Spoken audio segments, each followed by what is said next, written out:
કોંગ્રેસ નેતા પદેથી સ્વૈચ્છિક રાજીનામું આપી ચૂકેલા અલ્પેશ ઠાકોર મુદ્દે મંતવ્ય ન્યૂઝના ખાસ કાર્યક્રમ ઓન ધ સ્પોટમાં કોંગ્રેસના પ્રદેશ પ્રમુખ અમિત ચાવડાએ મંતવ્ય ન્યૂઝ સાથે એક્સક્લુઝિવ વાતચીત કરી હતી, જેમાં કોંગ્રેસના પ્રદેશ પ્રમુખ અમિત ચાવડાએ કાર્યક્રમમાં ખાસ સંકેત આપ્યો હતો કે ગત સપ્તાહમાં જ અલ્પેશ ઠાકોર કોંગ્રેસમાંથી રાજીનામું આપી ચૂક્યા છે, પણ ધારાસભ્ય પદ પરથી તેમણે રાજીનામું આપ્યું નથી।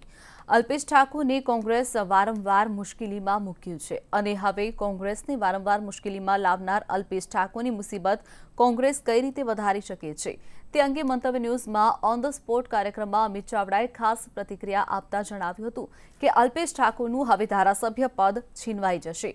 આ અંગે કોંગ્રેસ કાનૂની પ્રક્રિયા પણ શરૂ કરી દીધી છે, જેની જાણકારી અમિત ચાવડાએ મંતવ્ય ન્યૂઝ સાથે ખાસ કાર્યક્રમ ઓન ધ સ્પોટમાં આપી હતી। કોઈ પણ કાર્યકર હોય કે આગેવાન હોય, કોઈ પણ સમાજમાંથી આવતો હોય, જ્યારે આપણે એક રાજકીય પાર્ટીમાં જોડાઈએ છીએ ત્યારે પક્ષના વિચારધારા, પક્ષના સિદ્ધાંત અને પક્ષના ડિસિપ્લિન મુજબ કામ કરવાનું હોય છે। દરેક વાત કહેવાની કોંગ્રેસમાં દરેકને તક મળે છે, સ્વતંત્રતા પણ છે। આપણે એને લોકશાહી કહીએ છીએ। એ આંતરિક લોકશાહી પણ પક્ષની છે, જે બીજા પક્ષોમાં ભાજપ કે એમાં નથી। કોંગ્રેસ પક્ષમાં વાત કરવાની તક મળે છે, પણ એવું પણ ના મનાય કે દરેક વાત આપણી માની જ લે પક્ષમાં વ્યક્તિગત મહત્વાકાંક્ષાઓ કરતાં પક્ષના સિદ્ધાંતો અને પક્ષની વિચારધારા અને પક્ષના નિર્ણયો ઉપર હોય છે।